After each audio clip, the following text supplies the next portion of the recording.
stars. When the Milky Way stops making new ones, right now, the Milky Way is giving birth to approximately 3 new stars every single year.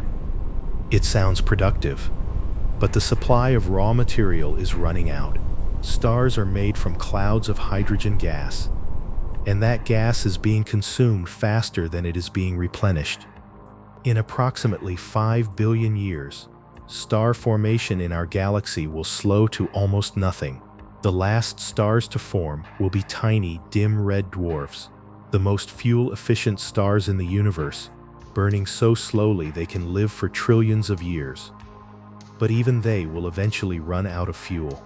One by one, across hundreds of trillions of years, the last lights of the Milky Way will flicker and go out. No explosion, no dramatic finale, just a slow, quiet dimming, like a fire that has finally consumed every last piece of wood. The era of stellar corpses, white dwarfs, neutron stars, and black holes. When the last stars die, they do not simply vanish, they leave behind corpses. Depending on their size, dying stars collapse into one of 3 objects: white dwarfs, neutron stars, or black holes. White dwarfs are the glowing remnants of stars like our Sun, dense, Earth-sized objects that slowly cool over trillions of years, eventually becoming cold black dwarfs, invisible in the darkness. Neutron stars are the crushed cores of larger stars, city-sized balls of pure neutrons spinning in the void. And black holes, the remnants of the most massive stars, will outlast everything else in the galaxy by an almost incomprehensible margin. For a period lasting longer than the current age of the universe multiplied by trillions, the Milky Way will be a graveyard. No light, no warmth, just the cold, silent orbiting of stellar corpses through absolute darkness. Proton decay, even matter itself will disappear. Even the stellar corpses will not last forever.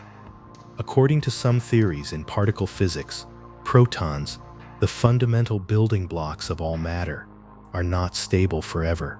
They may eventually decay, breaking apart into smaller particles and pure energy over an almost incomprehensible timescale of 10 to the power of 40 years. If proton decay is real, it means that every white dwarf, every neutron star, every planet, every asteroid, everything made of normal matter will slowly dissolve into nothing over this vast timescale.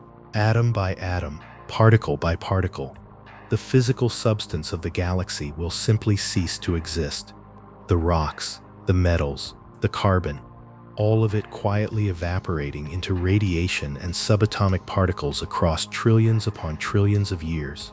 By the end of this era, the only things remaining in the universe will be black holes, and even their days are numbered. Hawking radiation, the final death of black holes. Black holes seem eternal, but Stephen Hawking proved they are not.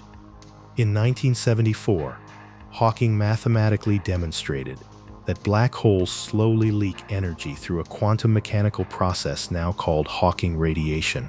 At the event horizon, the point of no return, pairs of quantum particles constantly pop into existence. Occasionally, one falls into the black hole while the other escapes. The black hole loses a tiny amount of mass each time this happens. For stellar black holes, this process is so slow it is essentially invisible. It would take longer than the current age of the universe to lose even a fraction of their mass. But given enough time, incomprehensible amounts of time, even the most massive supermassive black holes will completely evaporate. The last black hole in the Milky Way will shrink, shrink, and shrink, until in one final burst of energy it simply vanishes. And then there is nothing, absolute nothing. The galaxy is gone.